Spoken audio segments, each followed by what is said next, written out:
Claro que sí, lo hagan.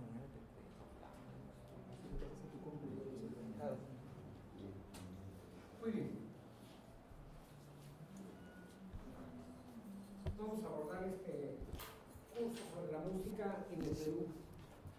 Miren que estoy usando un término en el Perú y no la música peruana, por lo difícil que es definir qué es lo peruano del Perú. No alguien lo sabe. ¿Qué es lo peruano del Perú, digamos, ¿no? Hay, por supuesto, quienes sienten que son más peruanos que nosotros, ¿no? Y algunos le llaman a otros peruanos de segunda clase. Pero el concepto del Perú es todavía un concepto indefinido, por lo mucho que hemos acumulado a lo largo de 1000 años de historia, y porque esos 1000 años de historia no son sino el fruto de la convergencia, del encuentro de ideas, de pensamientos, de culturas, de individuos, ¿no?, que han ido ocurriendo en un territorio que hoy ocupa el Perú actual, que no siempre ha sido ni siquiera el mismo. En una época el Perú, el Perú era mucho más grande, mucho más chico, ¿no? Y por lo mismo hallar una definición única, unívoca de lo peruano resulta controversial, ¿no? Es decir, es en realidad el Perú una herencia del incanato, ¿qué es lo que sobrevive al incanato más allá de las ruinas, del Cusco turístico, ¿no? El idioma en algunas partes. El idioma en algunas partes, pero el idioma ya no es el quechua, el runasimi que hablaban los incas, de ninguna manera, ¿no? Para empezar, no había un solo runasimi, ¿no? Porque hoy todavía el quechua del Ecuador no es el quechua de Bolivia. Es el mismo quechua, pero con muchas variantes semióticas, fonéticas, ¿no? Del mismo modo que el español de España no es el español de América, ¿no? Hay una diferenciación que no va solo por lo fonético, que ellos, los españoles, usan la diferencia entre la C, la S y la Z, por ejemplo, que nosotros ya hemos obviado, ¿no? Con las consiguientes fallas de ortografía, ¿no? Y que más allá de ese idioma hay todavía remanentes culturales del mundo incaico, pero que ya están totalmente cruzadas por el mundo occidental, por la religión católica, por el contacto con otros pueblos, etc., ¿no? Es decir, no existe pueblo peruano químicamente puro. Ahora, si nosotros decimos, es una herencia del mundo incaico, ¿pero qué era el mundo incaico? ¿Qué tenía que ver, en realidad, el mundo incaico con el resto de las culturas que le antecedieron? Porque el mundo incaico no fue fundacional, eso de ninguna manera, ¿sí?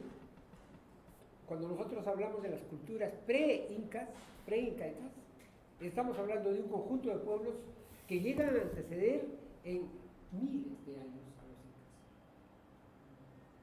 Si en relación al siglo XX, XXI, podemos aceptar la teoría de que Caral, por ejemplo, tiene 4.500 años de antigüedad. 4.500 años. ¿Cuándo se fundó el Perú moderno? Pues con la llegada de los españoles desde el siglo XVI para acá. Los incas antes de eso tenían 300 años, en Chile 600 años.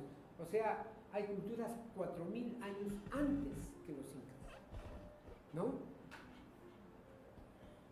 Algo de eso habrá cruzado a los incas cuando pasaron por allí, porque los incas sí se extendieron a todo, ¿no? Pero hay un conjunto de culturas que estaban mucho antes que ellos y de los cuales hay las suficientes huellas y evidencias, ¿no? La zona de Paracas, la zona de Chimú, la zona de Mochica, ahí está Chanchán, eso no es hechura inca, eso es la cultura mochica, ¿no? E incluso antes que los incas están los collas, por ejemplo, ¿no? Como las chulpas, esta de Sillustani, o el templo de Calasasaya, todo eso es anterior al imperio de los incas. Eso ya estaba cuando llegaron los incas. Los incas son el pueblo último que llega en una misión civilizadora, que llega a darle unidad política, a darle sentido organizativo a todo el conjunto de pueblos que estaban diseminados entre la cordillera de los Andes y el mar. No tocaron para nada la otra franja del Perú, que es la Amazonía, que se ha integrado al Perú ayer, ¿no? Apenas el siglo XIX, cuando se descubrió el caucho, cuando empezó ese asunto, al principio del siglo XX, habían grupos que en el siglo XX ni se habían enterado que eran peruanos. No sabían que había que sacar libreta electoral, ¿no? Solo cuando llegaron los del Instituto Lingüístico de Verano y les empezaron a enseñar a leer la Biblia y a usar tema dental colgate, entonces es cuando recién se dieron cuenta que pertenecían a un país, que un enteleque ahí que se llamaba el Perú. ¿No? Ahora, claro, a nosotros nos parece natural ver a los chipivos aquí a la vera del río Rima que les han construido eso, ¿no? Pero eso, porque están allí porque no pueden estar donde deberían estar, ¿no? Que es su territorio, el que las petroleras les han quitado. Pero eso no formó parte nunca. Entonces, cuando hablamos de lo peruano, de la música peruana, tendríamos que incluir también la música de las tribus amazónicas, de las comunidades amazónicas, ¿o no? Todo el discurso sobre la quintesencia indigenista de lo peruano se ha hecho excluyendo a otros peruanos. El rostro negro del Perú afloró solamente en 1930.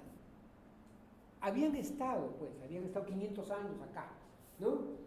Pero nadie los había visto, nadie los había querido ver, ¿no? Hasta que no salió Nicolás Santa Cruz con su bigote diciendo cómo ha cambiado Perú, ¿no? Entonces, cuando recién afloró esa vertiente, hoy día ya se negrió el Perú, ¿no? Ya fuimos al otro lado, entonces ahora ya no se oye un vals criollo sin el 6 octavos, ¿no? Del cajón. En fin, hablar de la música peruana pues es todavía una definición imposible de aterrizar, como lo mismo podemos hablar de la cultura peruana. Si acaso, lo que decían gente como Tamayo Vargas al hablar de la literatura peruana, decía, es todas esas creaciones literarias hechas en el territorio del Perú. A eso le podemos llamar, si acaso eso. Pero entonces, la literatura es susceptible de crearse y difundirse a través de un producto concreto que es el libro. Hola. Pero si nosotros hablamos de la música, hay un hecho que no es solamente la creación, es que necesita de la interpretación. Entonces nuestro concepto de música peruana a lo mejor tendría que extenderse también a la música interpretada en el Perú, que por alguna razón causa adquiere una carta de ciudadanía, digamos. A ver, ¿qué cosa cantamos cuando alguien cumple años?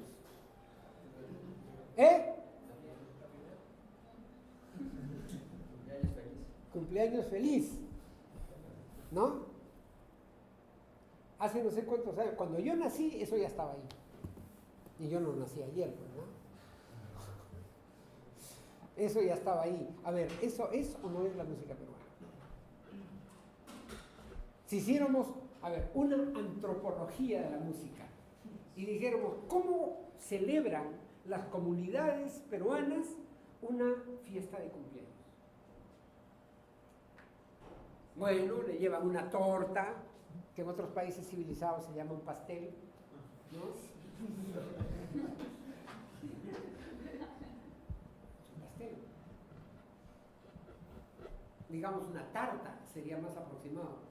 Pero en fin, acá ya se le llama torta, ya aceptemos que es un peruanismo llamarle torta a lo que en todo el pueblo civilizado se llama pastel. Bueno. ¿Y qué? Se reúne la gente alrededor del cumpleañero y entonces le cantan una canción folclórica, típica, tradicional, ya aceptada por toda la comunidad, porque todo el mundo se la sabe, afinados o desafinados. Happy birthday to you. Que además dicen happy birthday, ¿no?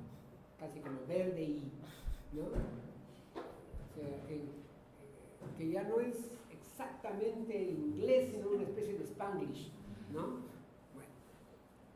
En una antropología de la música tendríamos que aceptar que esa es la canción con la que buena parte de la sociedad peruana, pero ¿cuál sociedad peruana? Porque no creo que, por ejemplo, las comunidades de la selva hasta hace 30 años cantaban el Happy Birthday to You.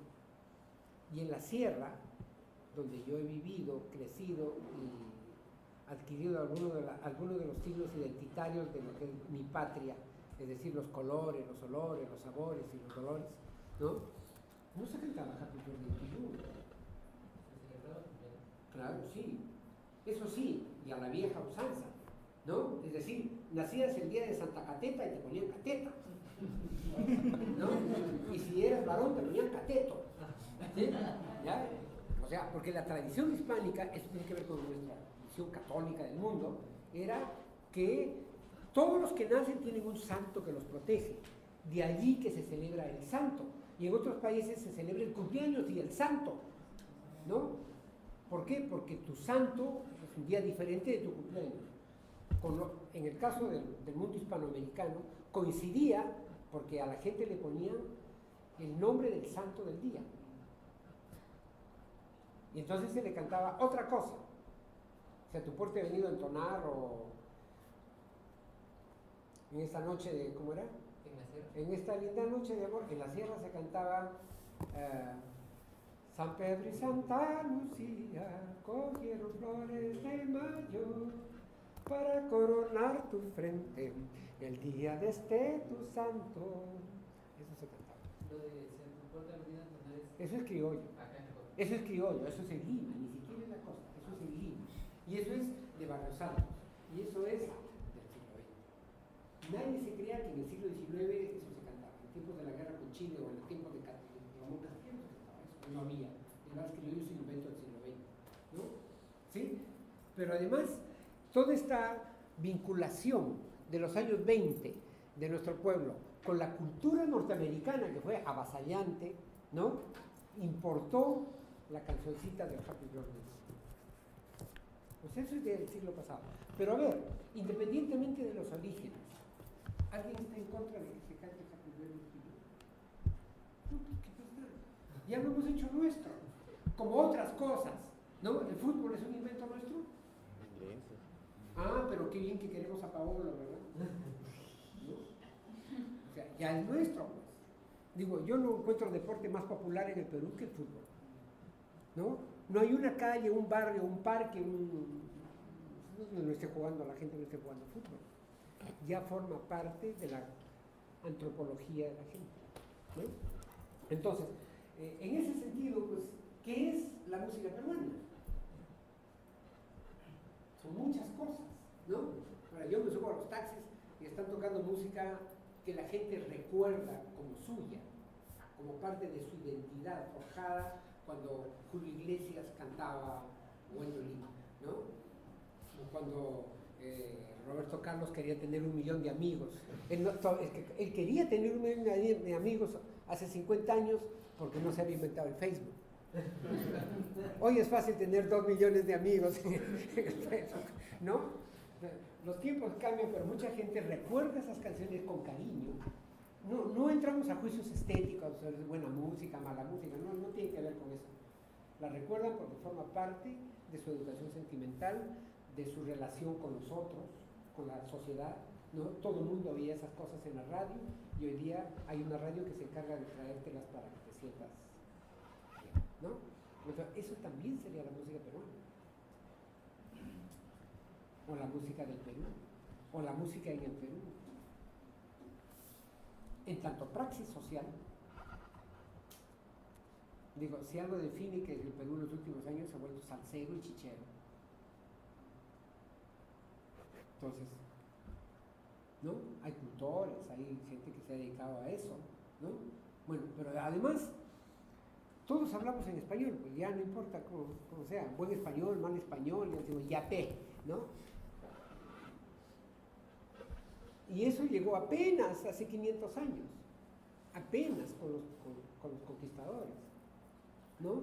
Y ahora reclamamos incluso que hay peruanismo, o sea, no sé, la señora Hildebrand no escribe todos los días en el Comercio su columnita de peruanismos, ¿no? Entonces, finalmente lo peruano sería pues el conjunto de hechos culturales asimilados por la comunidad que vive en este territorio.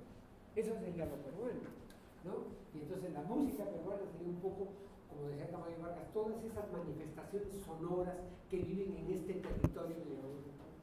A mí se me hace un poco más pertinente en ese sentido hablar de la música en el Perú que de la música peruana. Porque lo peruano, químicamente puro, no existe, como no existe el fenotipo peruano químicamente puro, ¿no? Digo, nomás mirémonos todos al espejo para que nos demos cuenta que no existe ese tipo, ¿no? No existe la raza peruana, no existe, ¿no? Todos somos como decía don Ricardo Palma, una mezcla de Inga y de Mandinga, ¿no? Que no tiene de Inga, tiene de Mandinga. Nuestra música seguramente tiene de Inga y de Mandinga, ¿no? Sin embargo, consideremos que los hechos sonoros ocurridos en este territorio formarán parte de esta noción que llamamos la música, ¿ya? El Perú también es todavía un término por definirse, porque cuando nació el Perú no nació en el momento en que aparecieron los de Chavín, no tenían la noción, ¿no? Cuando apareció Manco Cápac con Mamahoyo tampoco existía la noción de Perú. Esas cosas ocurrieron en este territorio, pero eso no era el Perú que nosotros entendemos hoy como el Perú, ¿no? Cuando llegó Pizarro y preguntó, ¿qué cosa pasa acá? ¿Cómo se llama? Dijeron Virú y él entendió Perú, Perú, por ahí nació. El término es un equívoco, ¿no? Perú es un equívoco, porque era Virú. Pero ¿cómo lo dirían también? Pues ya ven que, digo, yo he vivido en la sierra, entonces en la sierra hay una tendencia a pronunciar la I casi como una E, ¿no? Casi como una E. Nadie dice exactamente así, silva, sino algo así como selva. O sí, o me equivoco. Digo, ya, así se habla, pues. Entonces, seguro eso venía de antes, esas deformaciones fonéticas, y Pizarro o su gente que entendió, ¿qué cosa entendió? Dice que ha dicho Perú, así. En México pasó lo mismo. O sea, llegaron ahí al Estado de México, donde ahora está México. ¿Cómo se llama este lugar del paseo? Toyocan. Ah, dice que se llama Toluca, ¿no? Y entraron a un territorio que se llama Cuauhnáhuac, no sabían decir Cuauhnáhuac, Cuernavaca les salió, ¿no? La ciudad de Cuernavaca se llama así porque originalmente su nombre era Cuauhnáhuac, no entendían nada, no entendían náhuatl los españoles, ¿no? Entonces, Perú es un equívoco, ¿no? La independencia creó la República del Perú. Solo ahí toma forma un poco la noción de que todo el conglomerado humano que vive en este territorio pertenece a una nación que va a adoptar una forma republicana que se llama Perú. Pero eso abarcaba a todos los peruanos, no a los de la Amazonía, no. A ellos no se les tomó en cuenta. Y a las comunidades indígenas que vivían en la zona andina, pues en cierto modo tampoco. Nadie les preguntó. Es más, esas comunidades indígenas que vivían en la zona andina del Perú son los que estaban ellos no estaban a favor de nada. Son los que peleaban en el ejército realista contra las fuerzas invasoras de San Martín y O'Higgins, y después contra Bolívar. O sea, la independencia del Perú la hizo un ejército formado por argentinos y chilenos, que cruzaron la cordillera desde Argentina, los que bajaron de Bolivia, del Alto Perú, y llegaron al mar y entraron por Pisco a Lima, ¿no? Y los que estaban defendiendo el orden establecido, los bien portaditos, ¿no? Los políticamente correctos, eran los indígenas del Perú que los mandaban a pelear, porque era la carne de cañón que había que mandar a pelear, a nombre del rey, ¿no? Eso era el Perú, ¿no? Ahora reclamamos un Perú para todos los peruanos, incluidos esos indígenas que peleaban contra el Perú. ¿Por qué no sabíamos? Nada, no teníamos la noción de lo que era. Todavía hoy no la tenemos, ¿no? Todavía hoy no la tenemos. ¿Por qué? Porque cuando quieren entrar las empresas petroleras a la Amazonía y los que viven allí se oponen porque esa presencia es predatoria y significa una alteración de las condiciones ambientales en las cuales se desarrolla la vida de esas comunidades, entonces o los sacan como los chípidos o los insultan y le dicen ciudadanos de segunda, como hizo Alan García, ¿no? Nuestra noción del Perú es muy compleja, entonces también nuestra noción de la música no ha sido tan fácil, ¿no? Y haremos un intento, pues, de atraparla, ¿no? Bueno, hablemos entonces un poco de los periodos, ¿no? Para tener un asidero del cual poder entender qué ha pasado con la música a través del tiempo. Porque un curso supone que es una especie de historia de la música. Si aceptamos que la historia es el encadenamiento de sucesos y de acontecimientos que ocurren a través del tiempo, entonces la música en el Perú será, desde el punto de vista histórico, el encadenamiento de hechos sonoros que han ido ocurriendo a lo largo de la historia, a lo largo del tiempo, ¿no? ¿Desde cuándo? ¿Desde cuándo? Bueno, hablaremos de un periodo prehispánico.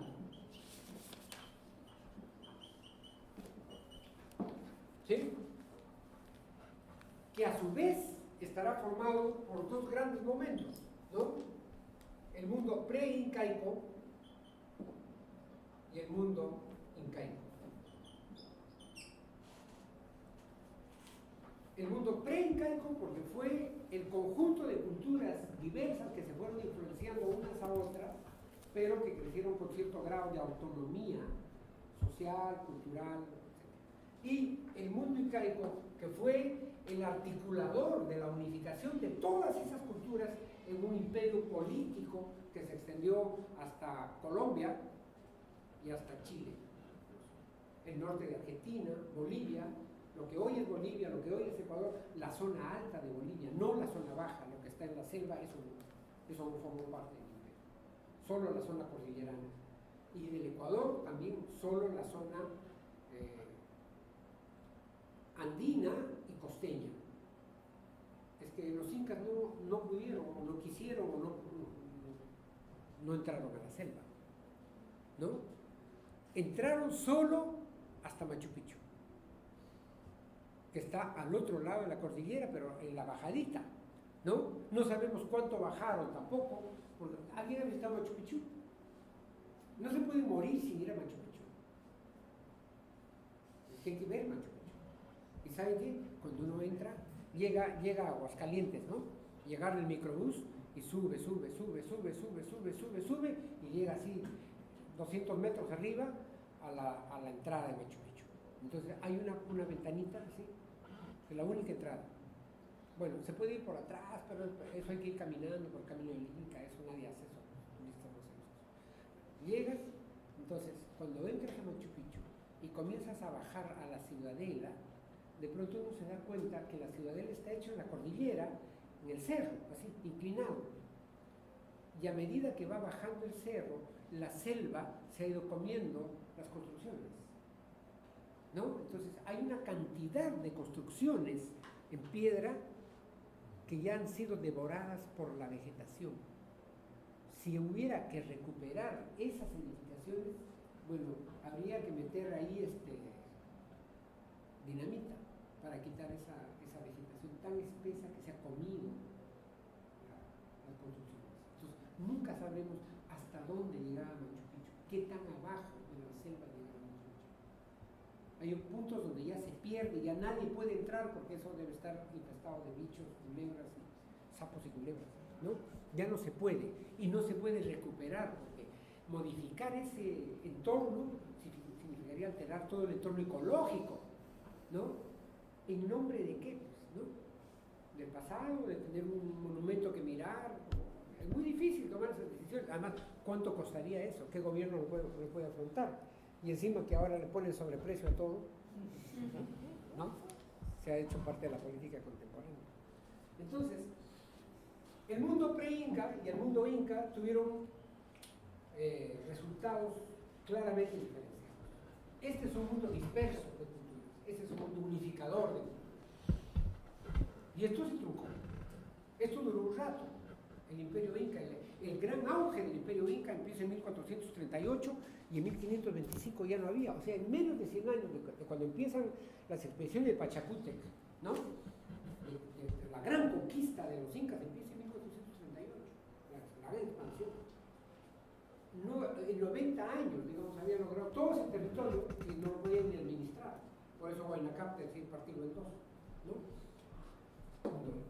Luego vendrá el periodo de la conquista, el periodo, digamos, de dominación hispánica, ¿no? Que tiene dos momentos más o menos diferenciados también, ¿no? Uno que es el de la conquista y otro que es el del virreinato.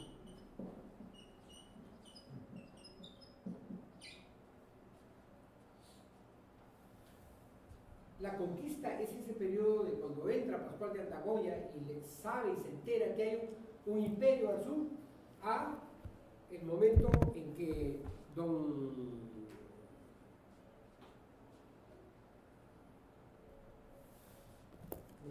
Vasco Núñez Balboa es el primer virrey de Perú, se me olvidó. Ahorita me acuerdo. Y Antonio de Mendoza, que es el segundo, consolida un sistema de gobierno llamado virreinato de Perú, ¿no? Que es un modelo cortesano de origen hispánico que reproduce el modo de vida de la corte española en Toledo, ¿no? Y que se trasplanta a los territorios americanos. Entonces, el rey es el representante del rey, es porque el rey nunca vino a América. Entonces, manda un responsable que le administra el asunto y que gobierna como él, ¿no? Entonces, este virreinato duró entre 1535, 40 y 1824. Y luego hay un periodo republicano, ¿no? Un periodo republicano que arranca con la independencia y que se extiende hasta Kuczynski, digamos, ¿no? O sea, hasta ayer. Esto tiene, por supuesto, sus momentos, ¿no? Hay claramente un siglo XIX, hay un siglo XX y hay un siglo XXI, que es el que vivimos ahora, con circunstancias sociales, políticas y económicas claramente culturales, claramente diferenciadas, ¿no? El siglo XIX es la herencia de la Revolución Francesa. El siglo XX es el punto de encuentro entre las viejas y las nuevas tradiciones, los nuevos acontecimientos que ocurren como la Revolución Mexicana, la Revolución Cubana, la llegada a la Luna o lo que sea. Y el siglo XXI que vivimos es este mundo neoliberal donde todos hemos sido convertidos de ciudadanos y consumidores, ¿no? Donde la cultura se ha hecho planetaria, global, ¿no? Y para ser diferentes todos nos vestimos igual.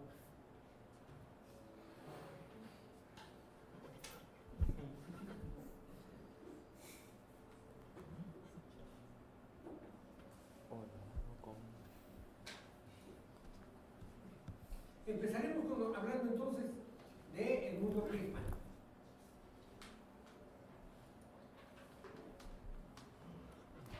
Por lo pronto arrancaremos con las culturas pre-incaicas, ¿ya? Es decir, esta parte.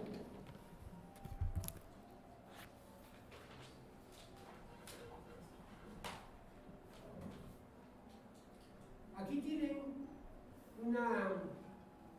un inventario, un prontuario de culturas, como más o menos ha podido establecerse su antigüedad.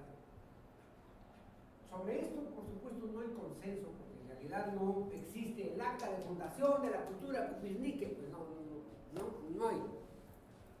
Entonces, todos son aproximaciones a partir de, por ejemplo, la interpretación que se hace de las investigaciones sobre el carbono 14, ¿no? Cuando se encontró al hombre de la Uricocha, por ejemplo, cuando Carrick se encontró al hombre de la Uricocha, en Huánuco, él decía que era de una antigüedad de 14.000 años, ¿no? Después fue rebajando, ahora se ha quedado en que es de 2.000 años, creo, ¿no? Pero cuando tú dices 14.000 años es casi decir después de Adán, ¿no? Claro, o sea, 14.000 años, ni los egipcios, pues, que son una cultura tan antigua, ¿no? Claro, ¿de dónde saca 14.000 años? ¿No? Además, en realidad, ese afán de los seres humanos de tener lo más antiguo, de ser los primeros ¿no? Como si eso en sí mismo constituyera un logro, un mérito, algo, pues, ¿no? Los primeros en bajarse del árbol. Fue el primero que se bajó del árbol y dio un paso, dio el otro, inventó el paso doble, ¿no? Esas cosas. Pero bueno, aquí tienen un conjunto de culturas. Ahí está. Ahora, por ejemplo, pero este es del 2000 para acá, se habla de Caral. Y se había dicho que Caral eran 6.000 años, 7.000 años de antigüedad, ¿no? Si ya más o menos, digamos, tanto estudio coincide en que una de las culturas más antiguas es Egipto, y miren que Egipto le ha dado muchísimo al mundo, ¿no? En su momento más glorioso, la cultura egipcia logra construir las pirámides, y las pirámides ya son un dechado de tecnología. O sea, ¿cómo hacer en el desierto esas enormes construcciones con arena? ¿Y cómo sellarlas?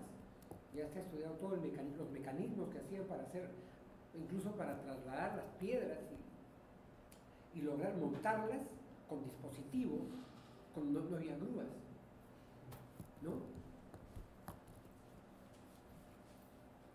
Caral. Ahora ya más o menos se han moderado, la doctora Shady dice que es más o menos 3.000, Ruth Shady pues es la gran investigadora de Caral, ¿no? Moderadamente dice que son 3.000 años antes de Cristo, las evidencias no van más atrás, ¿no? Ya.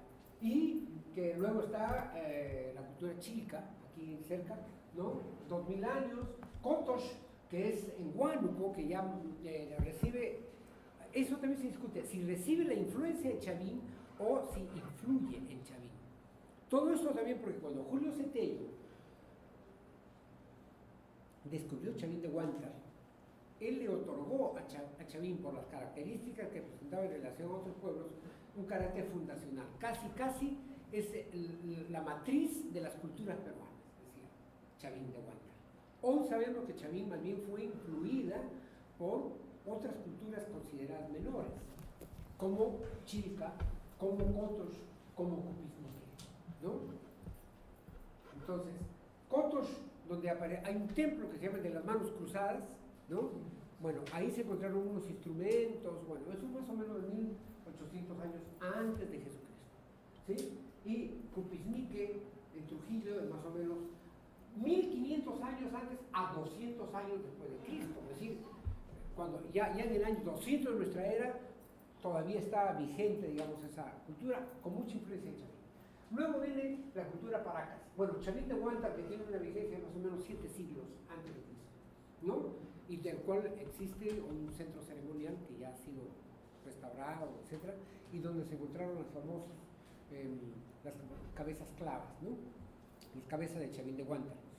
Pero no instrumentos, no había instrumentos. Recién en el año 2000 aparecieron un conjunto de caracolas, de esas de mar, ¿no? O algunas fabricadas de cerámica. Y luego está Paracas, hacia el sur, ¿no? La zona que hoy es el departamento de Ica, la región de Ica, ¿cómo se llama? Ahora se llaman departamentos, regiones, ¿cómo se llaman? Luego la cultura Bicús, que está en Piura, en los valles de Chicama y Virú. Alcanza todas esas zonas. Luego Gallinazo, Ovirú, Salinar, hasta de Chicama hasta Guañape, y por otro lado, muy al sur, la cultura Tiahuanaco, que está en el lado de la zona del lago de ¿no? El lago Titicaca, que es otra cultura. También lítica, como muchas cosas de los incas, ¿no? Las famosas chulpas, el templo de Calasasaya, todas esas cosas de la cultura de los tiahuanacos son hechas con piedra, ¿no? Bueno, ese es un conjunto de culturas. Acá siguen las más desarrolladas, ¿no? Las que mayor desarrollo han mostrado. ¿Y cómo se puede saber mayor grado de desarrollo? Por ejemplo, en las primeras culturas los instrumentos son muy simples, flautas de hueso, y no hay otra cosa. De caral no hay nada más que flauta, ¿no? En cambio, hacer un instrumento de percusión que no sea idiófono, un tambor, por ejemplo, ya eso revela un nivel de tecnología, un nivel de desarrollo. ¿Por qué? Implica armar el bastidor, implica tensarle la piel, limpiarla, construir el instrumento, ya requiere herramientas, una tecnología. Bueno. Nazca, por ejemplo, es famosa por las zampoñas, por las antaras, que ya es un concepto de organización de un instrumento para producir en el solo instrumento varios tonos, ¿no? ¿Cómo se habrá tocado en grupo, solista? No sabemos, eso ya no sabemos. Chilca, en la ciudad de 2000 años, Moche o Mochica, en el norte peruano, en Lima, ¿no? Lima, por ejemplo, esa es una historia sobre Lima. Todo el mundo de Perú ha visto Lima, o se ha construido más bien la imagen de una Lima colonial, de una Lima virreinal, de una Lima aristocrática. ¿De dónde viene el nombre de Lima?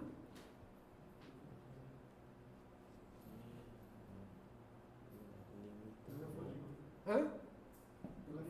De la fruta, no, para nada. Límite. Del río, claro, del río Rímac, de Límac. Es que los españoles no entendían las diferencias fonéticas, eran medio lerdos de la oreja, ¿no? Entonces, no entendieron Límac, dicen que se llama Lima, pero la ciudad de Lima, que está a las orillas del Rímac, ¿no? Y allí viene el nombre de Lima. Y entonces, ¿qué? Si aquí había quien le pusiera nombre a las cosas, ¿no? ¿Cómo se llama el río? Rímac. Las cosas no se llaman a sí mismas, ¿no? Son comunidades, individuos, sujetos los que bautizan a las cosas. Entonces ya había una Lima prehispánica, incluso preincaica. ¿Ah? Y tenemos evidencias, además, en las zonas cercanas, Pachacamac, las huacas que están en Lima, la huaca juliana, la huaca puyana, la huaca, ¿cómo se llama? La que está atrás de la católica, ¿no? ¿De cuándo eran esas construcciones? De antes de los españoles. Eso no es hispánico ni colonial para nada, ¿no? Entonces hay una Lima pre-inca o incluso pre-inca o prehispánica que no se ha valorado nunca. Lima se ha construido sobre la idea de una ciudad señorial, de abolengo, hispánico, donde la gente, la aristocracia de Lima o la pituquería de Lima se jactaba de no tener ni sangre de judío ni sangre de moro, así era, ¿no? Y dos apellidos. Bueno, tenemos que repensar el Perú, Entonces, en Lima hay el resto. Bueno, está la cultura Wari, que ya es una un nivel de desarrollo, por ejemplo, en la región de Ayacucho, muy importante, sobre todo manifiesto en la cerámica y en el tejido, de alta elaboración, ¿no? De alta elaboración manual, pero también conceptual, ¿no? La cultura pucara, esto es al sur, entre Puno y Cusco, Lambayeque, en el norte, ¿no? Chiribaya, que es el valle de Hilo, ahí en Moquegua, ¿no?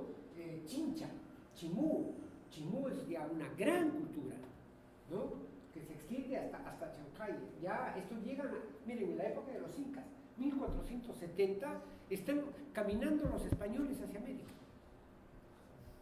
¿Ah? Se huele. En 1470 había empezado el proceso de expulsión de los judíos en España y Colón andaba tocando todas las puertas porque quería hacer su viaje de navegación. En 1470 ya se había inventado la imprenta en Europa. Y claro, aquí estas culturas estaban sobreviviendo a la influencia de los incas, ¿no? Los incas se fundaron más o menos hacia el siglo XII,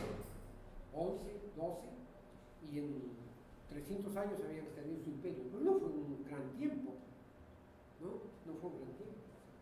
Bueno, estas son las principales culturas, ¿no? Entonces, ¿qué queda? ¿Qué evidencias quedan? Las evidencias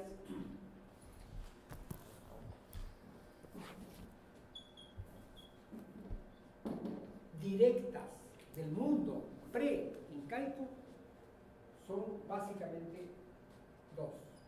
Por un lado, los instrumentos, es decir, han sobrevivido percusiones y flautas, ¿no? Y por el otro, una iconografía que revela el uso de la música en estas sociedades. Es decir, que sí había música. Ahora, claro, las evidencias indirectas, o sea, secundarias, nos cuentan cuando los españoles llegaron que se fueron topando con comunidades donde se hacía música, donde se tocaba, se cantaba, se bailaba y se hacía música en diferentes circunstancias. Los mismos ceremoniales que para enterrar un muerto o hacer un festejo porque habían conquistado una provincia o había que rendirle pleitesía al sol o a los dioses, ¿no? Pero esas son referencias secundarias, porque es lo que nos cuentan los españoles que vieron, incluso haciendo una valoración estética, a partir de lo que ellos sabían. O sea, dice que tocaban una música horrible, ¿no? Más o menos cuando yo paso por la avenida Bancay y digo, horrible, ¿no? En ese sentido. Pero esas son secundarias. Estas son las que nos interesan conocer por ahora, simple y llanamente para tener una referencia directa de qué fue lo que se habló de ese momento. Entonces, veamos ahí en el cuadro que tienen, ¿qué ha sobrevivido? Por ejemplo, están las flautas de Caral, que son flautas muy simples. Hay una flauta que se encontró en Chilca y una quena ahí en Asia, donde está la playa, y que corresponden a una etapa muy primitiva en la que se desconoce la cerámica. Es decir, son flautas de hueso. ¿Y qué se hace para tener una flauta de hueso? Pues matas un pájaro, le sacas el fémur, le quitas todo lo que le sobra y dejas el puro hueso con un agujerito para soplar. Más ciencia que esa no se necesita. La cerámica ya no. Cuando hacemos flauta de cerámica es porque los individuos que hacen una flauta de cerámica han aprendido, primero, a modelar con la tierra. La cerámica se hace con barro. Han descubierto el fuego y a manejar la temperatura, porque el fuego solo pues, no sirve para que la arcilla pegue, se cocine y quede un producto usable. Tiene que ser sometida a una cocción a alta temperatura. Conocer la alta temperatura ya implica una tecnología de un horno donde puedes concentrar la energía para que ese fuego cocine. Si no, es como prender un cigarrillo, como nadie cocina con un fósforo, ¿no? ¿Ya? La cerámica también implica un manejo del color para poder teñir el barro. Es decir, hacer la cerámica, dejarla secar, pintarla, entonces sometes eso a fuego. Ya esos colores no se salen nunca, ¿no? Nunca. Bueno, ahí están, vayan, dense el sábado una vueltecita por el Museo de la Arco-Herrera, ahí están todas las cerámicas, ¿no? Pero este es un periodo en el que no se conocía eso. Entonces, ¿cuál es la materia prima? La piedra, el barro o material orgánico, ¿no? Muy simple, todo muy simple, ¿ya? Ahí tienen algunas muestras, ¿sí se alcanza a ver? De las flautas de Carao. Flautas por un lado de diverso tamaño y por el otro de diverso grosor y forma, ¿no? Algunas con una decoración muy simple, las que están en la parte superior izquierda, y otras sin decoración que están en la parte inferior y hacia el lado derecho. Pero también instrumentitos, flautas finalmente, en formas enconchadas, que son ocarinas, ¿no? Aquí vamos a ver la decoración de estas flautas, ¿no? que sigue, por ejemplo, ya un concepto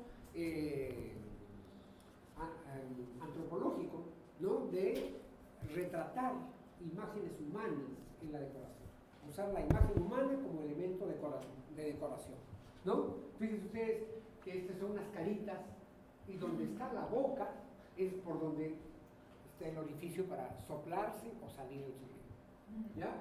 Pero ahora esto, ¿qué se podía tocar con estas flautas? Pues solo producen un sonido, o dos, ¿no?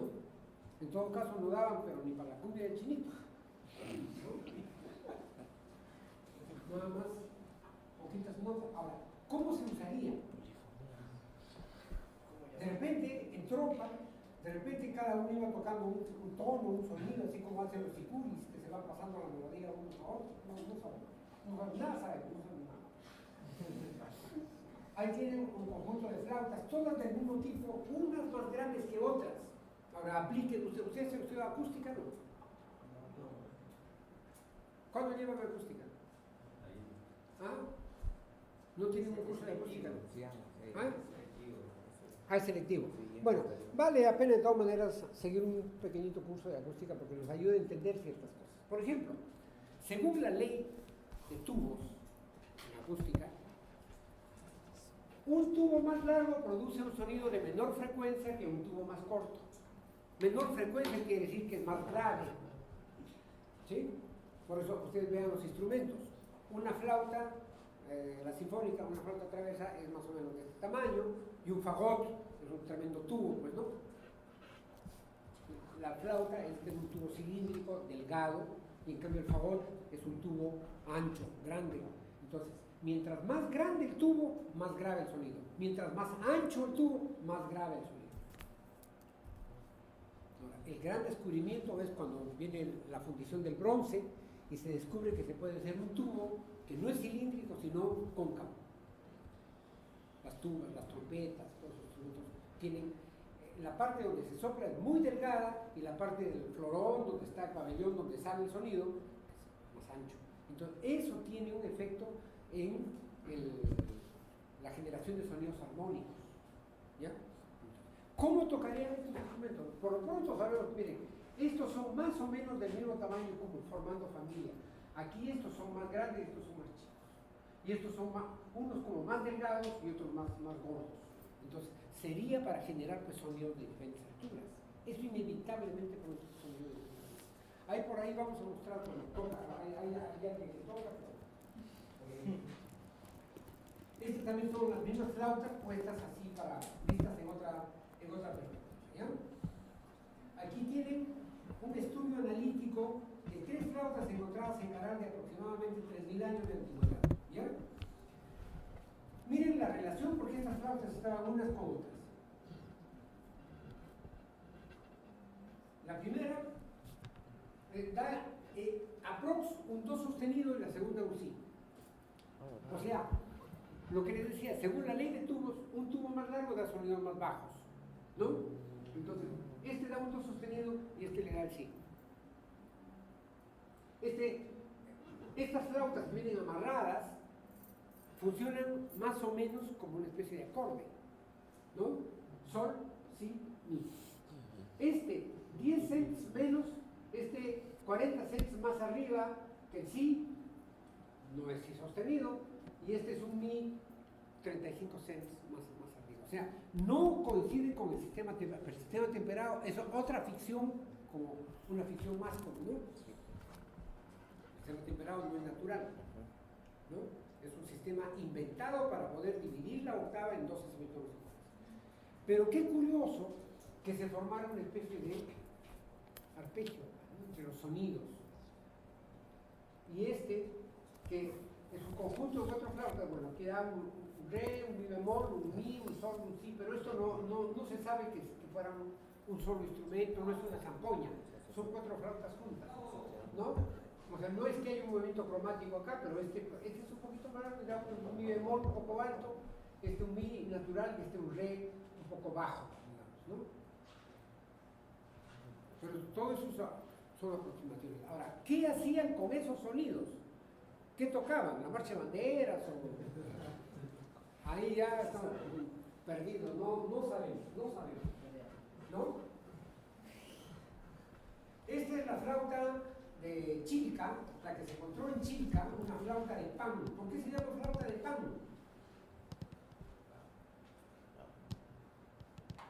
El dios de la flauta. No tiene que ver con el pan francés. El dios. Es el dios Pan, el dios de la mitología griega, que tocaba una siringa, ¿no? Que es la flauta de varias, más bien el instrumento hecho de varias flautas unidas, ¿no? Como una zampoña, pues. Es eso, esto. Entonces, fíjense que aquí el tamaño de las flautas va variando, ¿no? Lo que quiere decir que es para tocar líneas melódicas, en el entendido de que una línea melódica es un conjunto de alturas de diferentes sonidos, ¿no?, que van en una trayectoria. Eso es una melodía. ¿Qué tocaban allí? La cucaracha, la comparsita, no sabemos, ¿no? O por querer tocar la comparsita, de repente le salía la cucaracha. Este es de Chilca también, una quena. Quena se llama a todo instrumento recto de orificios, ¿no? Era el nombre con el cual los incas acabaron designando a las flautas. Es una flauta, la quena es una flauta en realidad. Como digo, pirograbados, quiere decir hechos con fuego. Como una flauta recta con los orificios ahí para tocarse con los dedos y soplarse por este lado, por esta parte de acá. Es de hueso. No, de madera. Ahí dice arriba, quena de madera.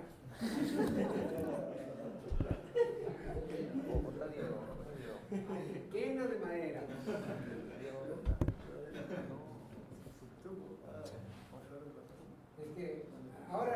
Ahora nos pasa que las artesanías latinoamericanas se fabrican en China y las hacen de plástico. Entonces uno va y piensa que está viendo así una imagen de cerámica, pues de barro, y la agarra con cuidado porque piensa que tiene un peso y no pesa nada, solo plástico, ¿no?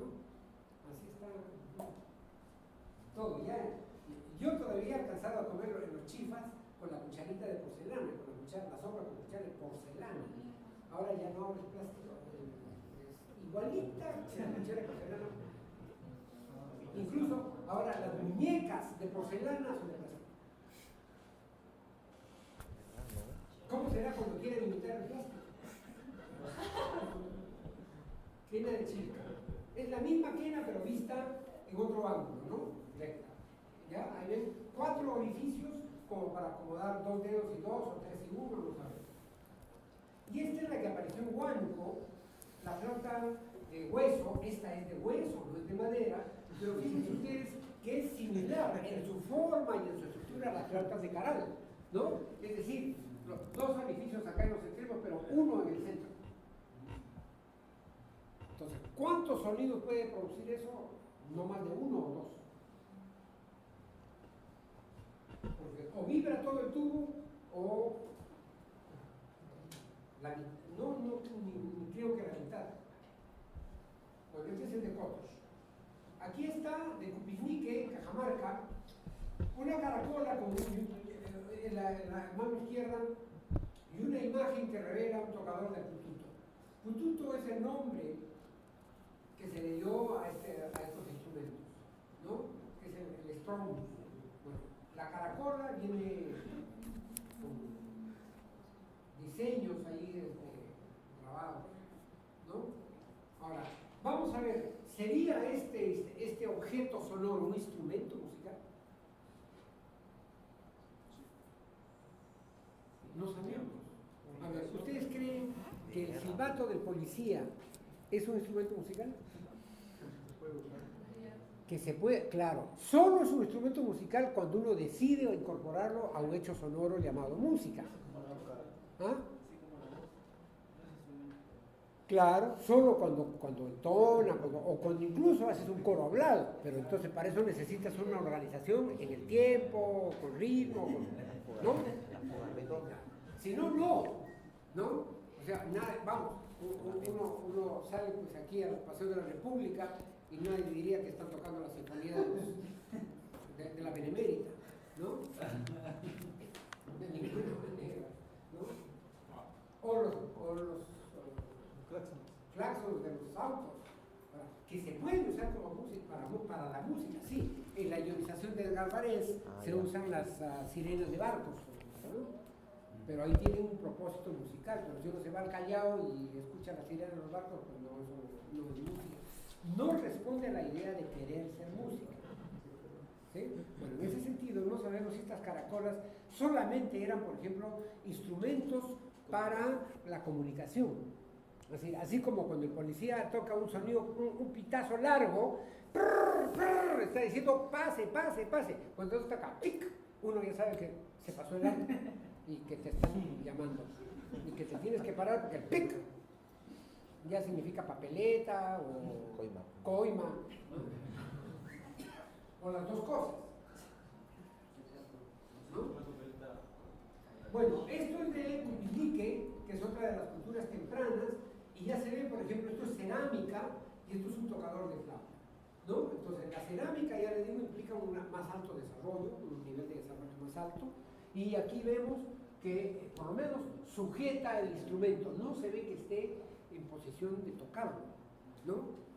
Pero en todo caso tiene orificios y la actitud de tenerla contra el labio da la imagen o la idea de que es un tocador. Esto es un silbato globular, o sea, con una cámara globular, y que tiene además un sujetador en forma de anillo, de aro, ¿no? Para pasar el dedo y colocárselo en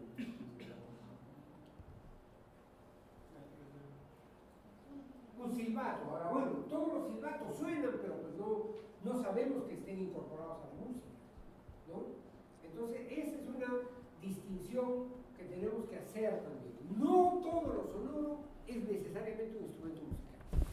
El mundo contemporáneo es rico en eso, ¿no? O sea, ahora que tenemos los celulares, que ya nadie puede vivir sin su celular, ¿no? Entonces, el ringtone toma a veces un elemento musical, ¿no? Entonces uno tiene ahí el reggaetón que le gusta o Astor Piazzolla, ¿no? Pero no tiene una función musical en el sentido de ser eso una pieza, una obra, de expresar algo, no hay una intención estética, hay una intención comunicativa, de uso de una alarma que cuando suena el Gangnam Style ahí en tu celular es que alguien te está llamando, ¿no? Eso es todo el uso. Estos son de Kupiznique estilo Chavín, unos tocadores de flauta que, como ven, son figuras antropomórficas, o sea, con representaciones humanas, y en los dos casos sujetando una flauta, no en actitud de estar tocando la flauta, pero de tenerla lista, digamos, ahí sujeta, ¿no? Porque las manos no están en los orificios. De repente era difícil hacer una representación. Claro, pero también hay que convenir que estas son representaciones no literales, no hay realismo. No hay realismo, lo que hay es una aproximación al hecho, ¿no? Vamos, el arte nunca es realista, ni el arte realista siquiera es realista, ¿no? Ni el arte más realista es realista. Vamos, nadie se muere en el teatro, de verdad. Ya en el periodo formativo, que lo que hemos visto hasta ahora, el periodo inicial, antiguo, primitivo, lítico, etc., que va de los siglos XIII al 8 antes de Cristo, encontramos instrumentos hechos de elementos naturales o de cerámica. La cerámica representa en todos los pueblos del mundo un proceso de desarrollo muy superior al estado primitivo, ¿no?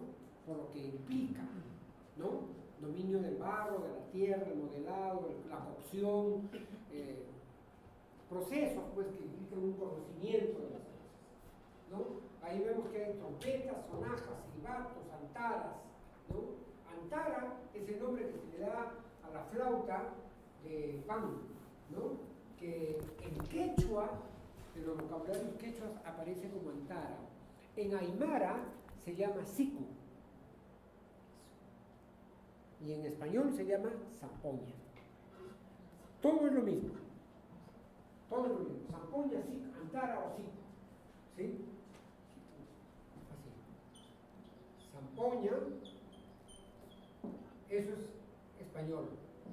Siku es aymara y antara es quechua. Quechua, antara. Bueno, yendo ya específicamente cultura por cultura, ¿no? En Chavín de Huántara, apenas fíjense que hace 16 años, en el 2001, 15, 16 años se encontraron un conjunto de caracolas, 20 caracolas de la especie marina Strombus galeatus en Chavín de Huántara. Eso no lo encontró Julio Centello, son excavaciones muy tardías, muy posteriores, de hace 15 años. Aquí vamos a verlas. Miren esta, con decorados en bajorrelieve, es decir, hendido, ¿no? Bajorrelieve es que está hacia abajo. Entonces, esta es una caracola. Y los diseños son totalmente chavinos, ¿ya? Una caracola. Aquí tenemos otras, vistas desde del otro lado, de donde se agarra.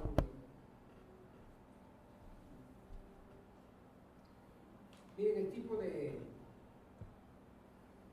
decorado, hay un señor. Esta es la misma caracola, pero acostada, la que vimos antes. Esta es esta. ¿Sí? Esta es la primera que vimos, pero acostada también. Con geometrismos, ideas, por ejemplo, los geometrismos representan inevitablemente un nivel de desarrollo, porque ya implica la abstracción. El geometrismo implica la abstracción, el uso de las formas, ¿no? Entonces, cuando la gente recién se ha bajado del árbol, solo piensa en comer y dormir y tener hijos.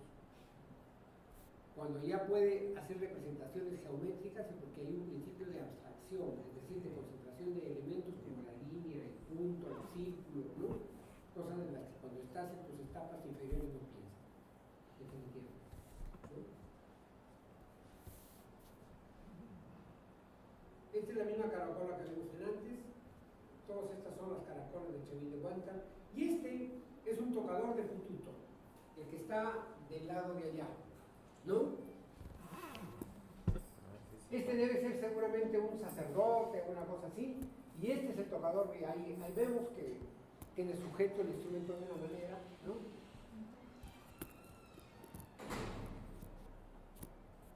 Ahora, la representación del rostro similar a las cabezas clavo.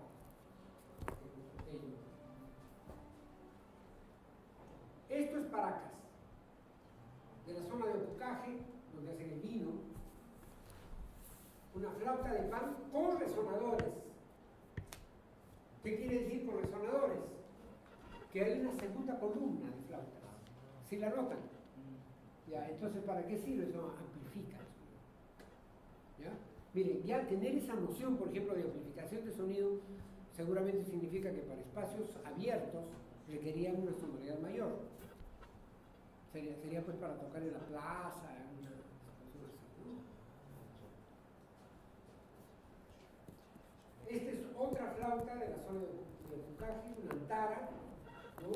Que reúne flautas de diverso tamaño, amarradas, unidas, todavía muy precario el sistema de comunicación. Esta es una zampoña de cerámica. Entonces, aquí, por ejemplo, ya hay un proceso avanzado mucho más complejo, porque mientras que la zampoña natural es tomar tubos, que pueden ser huesos o pueden ser de barro, separados o de caña, este es un solo cuerpo al que le han hecho los orificios en forma de ala de ave.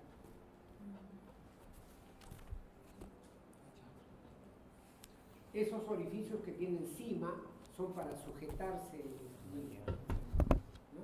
Y uno pareciera que esas cosas son tonteras, pero todo eso revela formas de evolución, ¿no? De tener el instrumento agarrado a podérselo colgar significa un proceso de elaboración conceptual de uso del instrumento.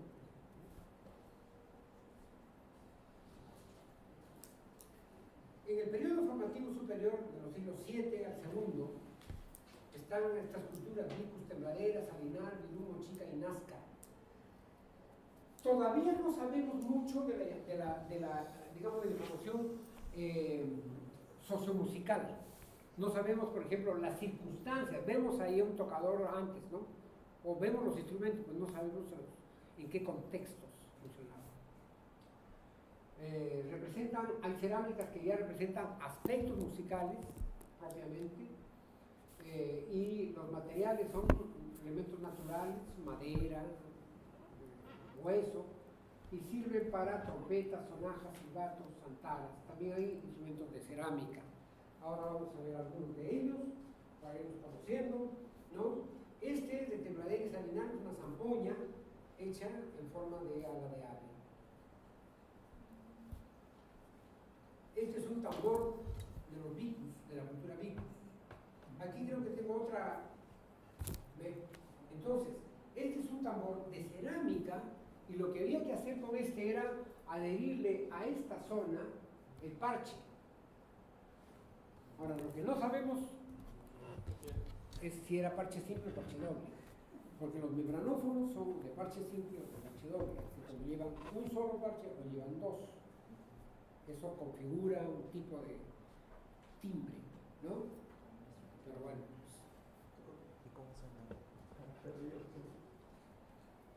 esto es un cuchillo ceremonial que a la vez es sonajero,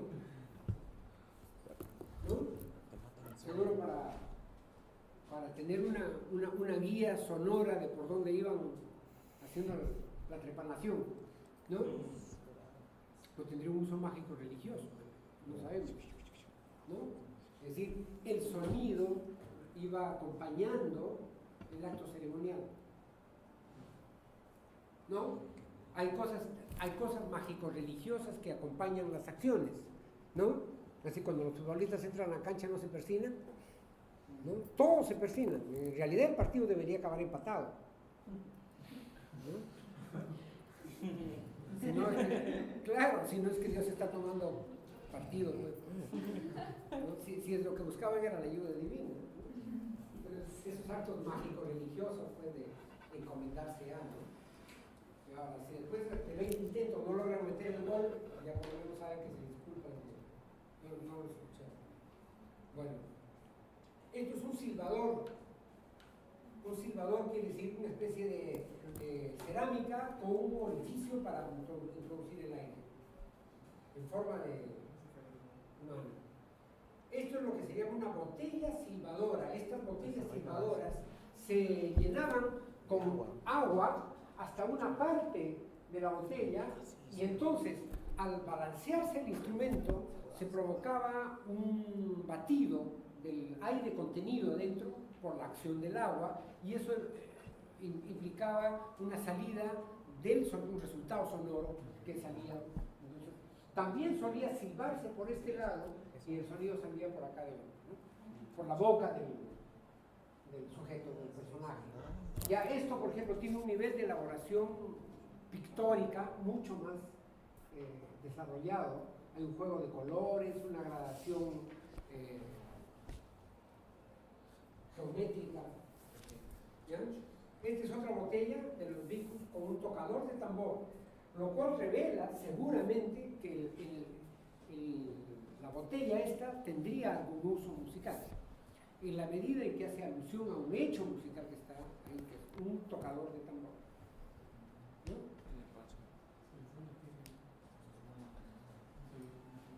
Este es el silbador que vimos antes, pero visto de costado, ¿no? Se silba por arriba. Aquí hay un tocador de flauta, una cerámica, y aquí claramente se ve al individuo sujetando el instrumento.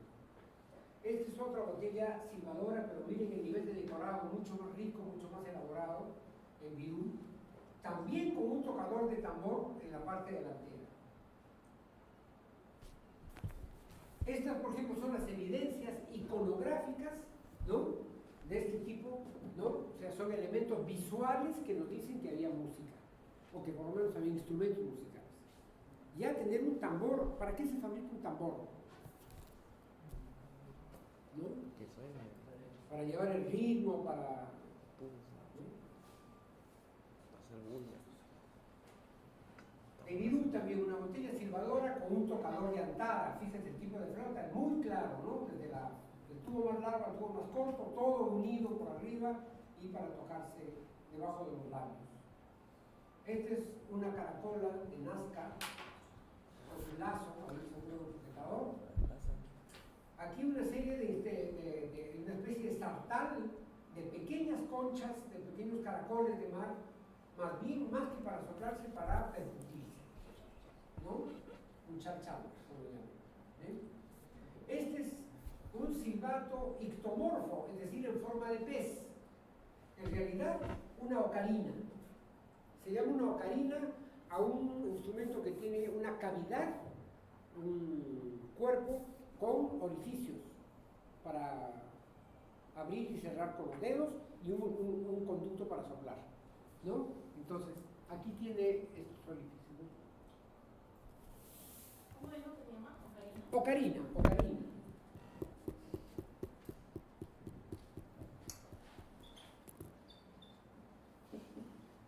Ocarina.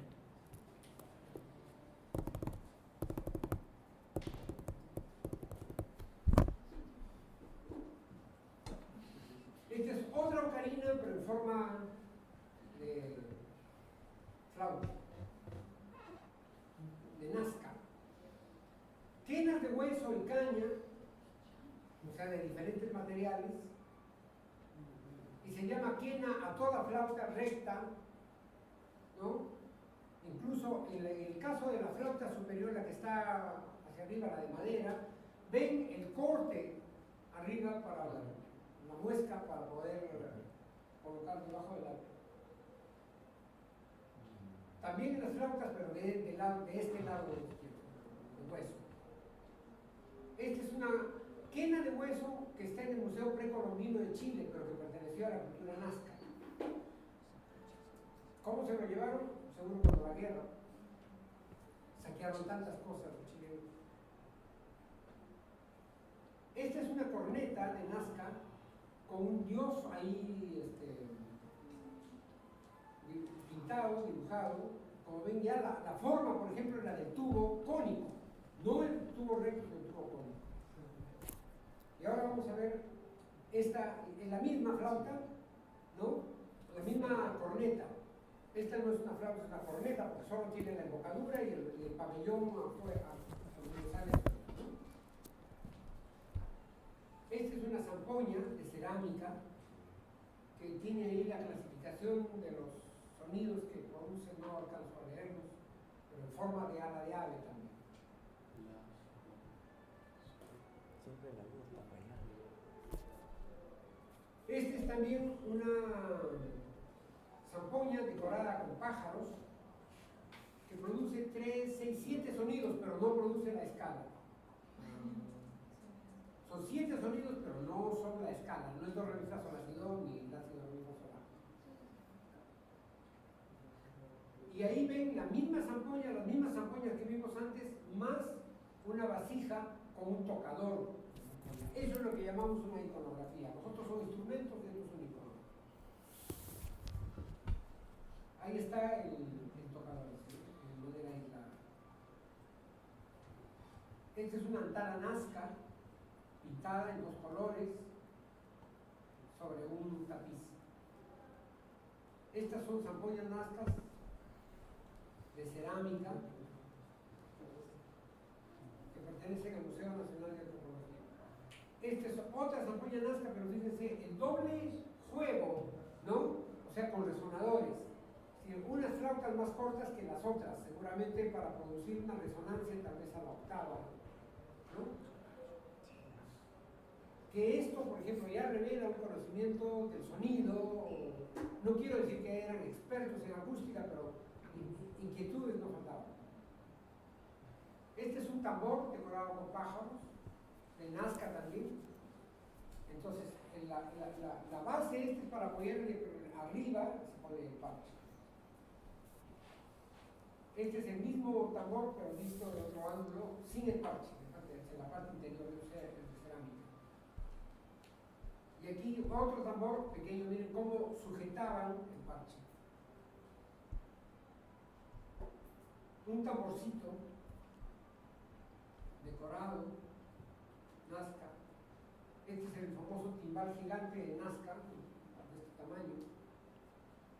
Se ponía el parche arriba, por supuesto, y todo decorado. Este es otro timbal de Nazca. Aquí se ve claramente cómo sujetaban el parche, ¿eh? Con una especie de yute, ¿no?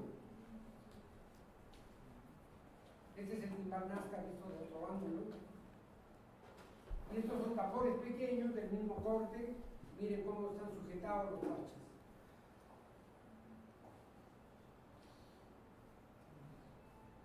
Este es un tocador de tambor. O sea, sigo insistiendo, cuando lo que tenemos son los instrumentos, vemos claramente qué tipo de instrumentos. Si no, la iconografía nos dice que existían esos instrumentos.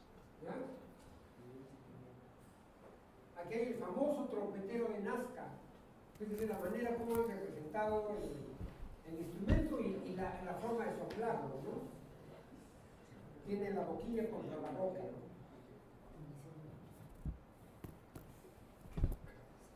Y esta es la famosa tableta Nazca, que es una composición hecha en cerámica, donde se ve a un señor principal, seguramente principal, porque por algo va arriba, tocando la zampoña. ¿Ve? Aquí viene tocando esta zampoña y los otros son como cargadores que lo llevan, ¿no? Y van acompañados de otras personas y animales, ¿no? Se llama tableta Nazca. Aquí tiene otra, ahí tiene la lista completa de las dichosas también, ¿no? Es muy famosa esta cerámica, todo cerámica, ¿no? Entonces seguro van con sus, ¿cómo se dice? Con sus mascotas, ¿no? Ya, pero el que va adelante, eso es interesante, va tocando el instrumento, ¿no? Más o menos como Puccini en sus campañas, ¿no? Que va tocando la flauta, ¿verdad? Vasija con escena de música y danza, ¿no? Ahí vemos en este decorado las zampoñas, ¿no? Delante del tocador, digamos, y el que está allá es el danzarín. Entonces, este tiene un instrumento acá en la mano, pero tiene estos otros instrumentos, pues sí. Como que le cuelga, ¿verdad? Como que le cuelga, claro, sí. Seguramente pues, un signo de identidad, algo así como el que se pone su clave de sol en la solapa. Una cosa así, ¿no? Identidad. Esta es una trompeta de Mochica del Museo de Zipán, ¿no? Esto, por ejemplo, es interesantísimo porque es cerámica y y además la trompeta no es recta, sino ya va haciendo una forma para acortar el tamaño del tubo, porque o sea, no puedes tener un tubo tan largo, ¿no? Si parte de lo que hace la ley de tubos, dice que la mayor longitud produce cierta frecuencia. Pero entonces, ¿qué se hace para cortar la longitud del tubo? Se enrosca. ¿Cuántos metros creen que carga un cornista que toca corno francés? Son como 6 metros de tubo. Puestos así, se lo pone bajo el brazo, ¿no? Y toca. Mochica, flautas de hueso. Una decorada, la otra sin decorar, pero como ven, 4 orificios. No se ve si atrás hay un quinto orificio para modificar octavas, pero en todo caso, la flauta de la derecha tiene 4 orificios. La otra tiene 2, 4, 5 orificios, porque si ven, en la parte inferior, aquí en esta zona hay un orificio, acá. Y están estos otros de acá, ¿no? Y en cambio esta tiene 4 orificios. Esta es otra trompeta de cerámica, fíjense, ya la sofisticación, a ver si Yamaha hiciera los instrumentos así, ¿no? Es decir, es la trompeta, pero fíjense, en lugar de hacer un vulgar tubo, embudo, ¿no? Esto tiene una cabeza de un monstruo, a lo mejor está guapo el tipo, no sabemos, pero una representación de un rostro, ¿no?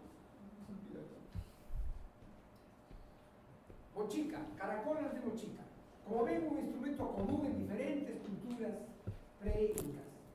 Esta es una antara mochi con una novedad, que hay un textil que cubre al instrumento, ¿no?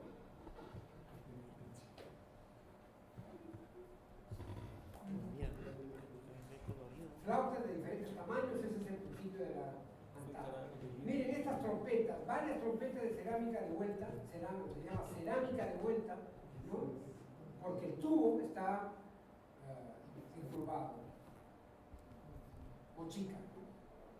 Aquí tienen una bellísima trompeta mochica con representaciones marinas en el dibujo, ¿no? Como olas del mar, ¿no?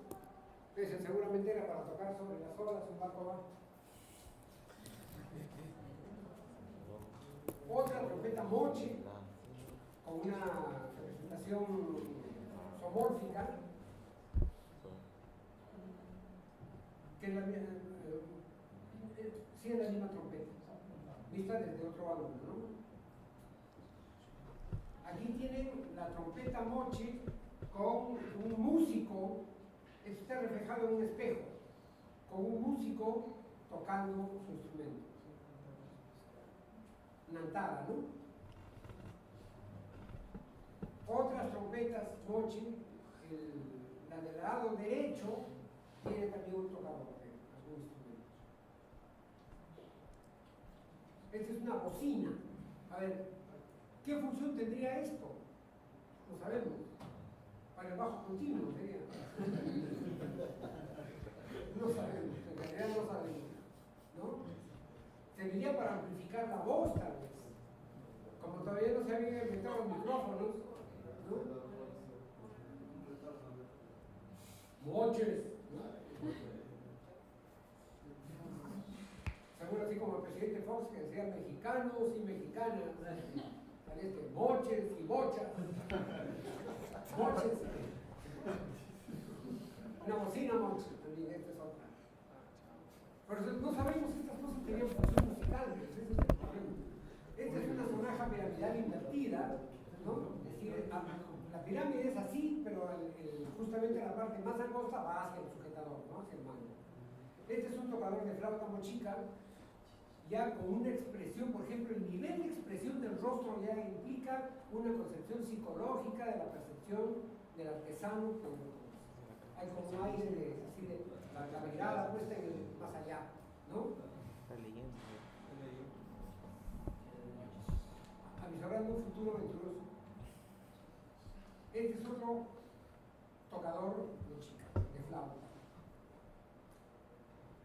Otro tocador de flauta. O sea, ya representaciones de ese tipo nos dicen con claridad que había música de ese instrumento, con ese instrumento, no sabemos cuál. Este tocador de flauta, esta es una cerámica muy bella, ahorita vamos a ver en primer plano, ¿no? Aquí, miren, ya aparece incluso un personaje un poco señorial, poco común, porque va muy ataviado con esta especie de... ¿Qué cosa lleva arriba? Parabólicas. A lo mejor le servía para captar las ondas divinas. Un tocador mochica acostado, este es una variante de representación, pero aquí lo que llama la atención es el decorado externo, muy minucioso, ¿no? muy delicado ya, ¿no? Y la expresión del rostro es formidable. Este es otro tocador, parece ciego, parece un tocador ciego, ¿no? De ocarina. Miren, a diferencia de miren, este, aunque no se le ven las pupilas, se ve con claridad que tiene los ojos abiertos. Este no, este parece un tocador que no ve, ¿no? Probablemente sea una cosa así. Y aquí tiene otro, músico mochi.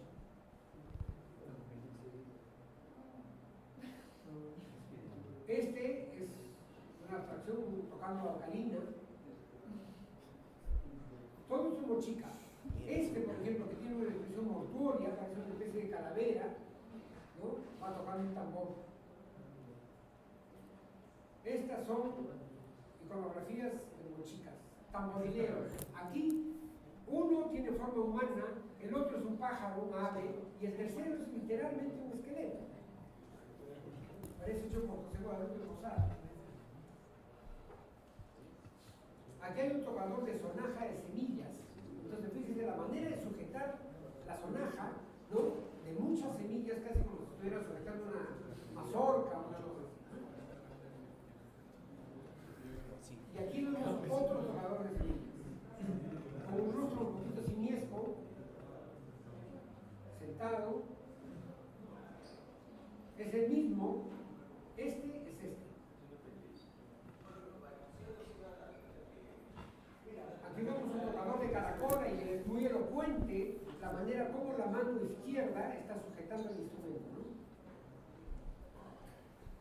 ¿no? Un tamborilero mochi. Y esta es una iconografía del Museo Moche en Berlín, donde se ven en la parte central dos tocadores de zampoña. ¿Sí los ubican? Aquí otra iconografía de jerarcas y guerreros con danzas.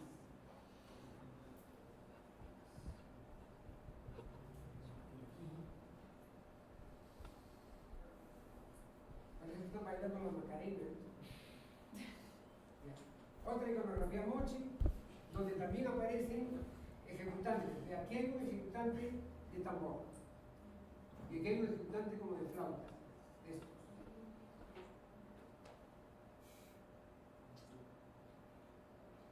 Esta es mucho más clara. Entonces aquí hay estos músicos.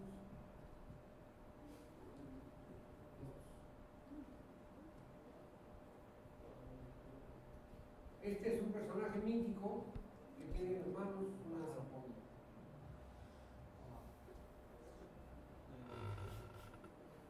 De Lima, fíjense, esto se encontró esta antara quebrada, que dice el maestro Bolaños, César Bolaños, que quebrar las antaras seguramente significaba enterrarlas, ponerlas en el entierro con su dueño para que no volvieran a usarse.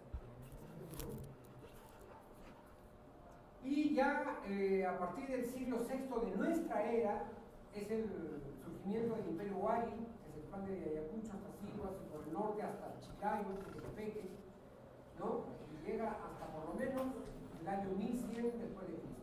Ya implica un alto nivel de desarrollo de la metalurgia en los instrumentos. Este es un tambor polícromo que es la caja forrada en piel, en cuero, y pintada toda la parte de la membrana.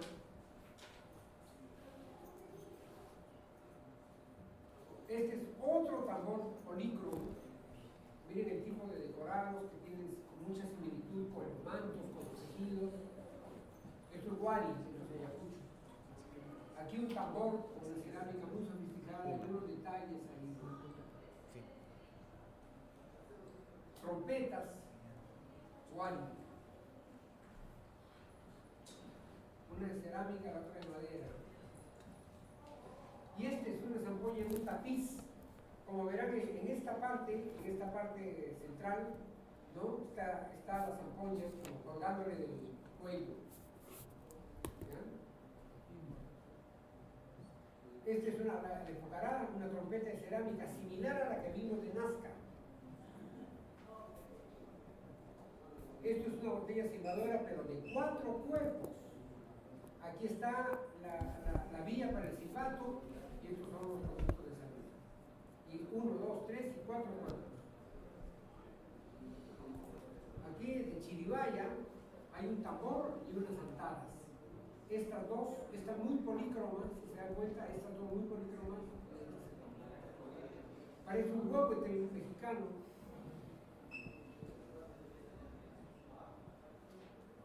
Los estados regionales se forman en las proximidades del nivel incaico ya.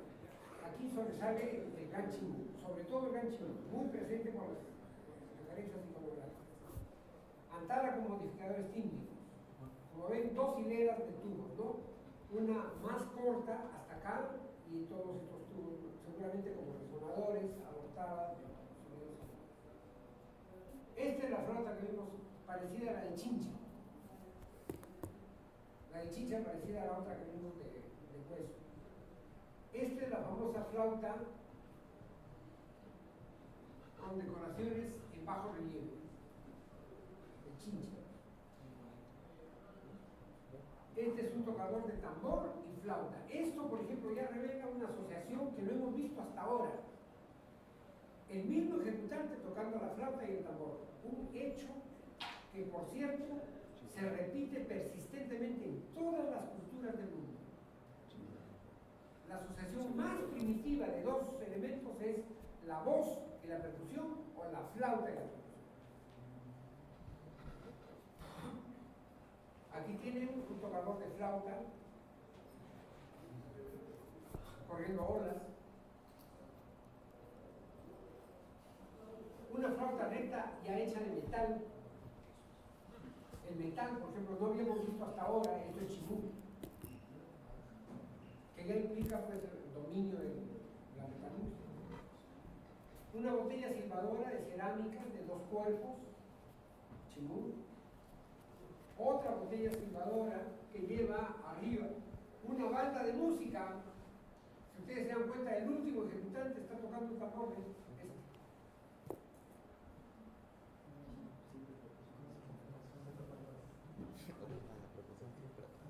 Esto es una sonaja con forma de rostro humano.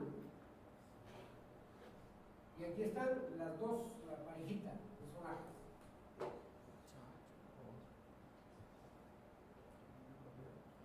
Bastones para apisonamiento, para golpear el piso. El tunisonaja.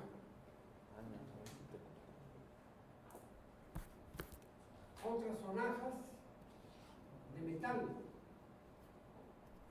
El tocador de zampoña, miren, el decorado de los ojos, con una piedra, ¿qué cosa es? Amatista. Otro tocador en posición acostada, acostado. Un tocador de zampoña, divirtiéndose, se ve la expresión. Una quena de hueso de la cultura de Chancay, muy decorada. Un vaso con silbato de cámara.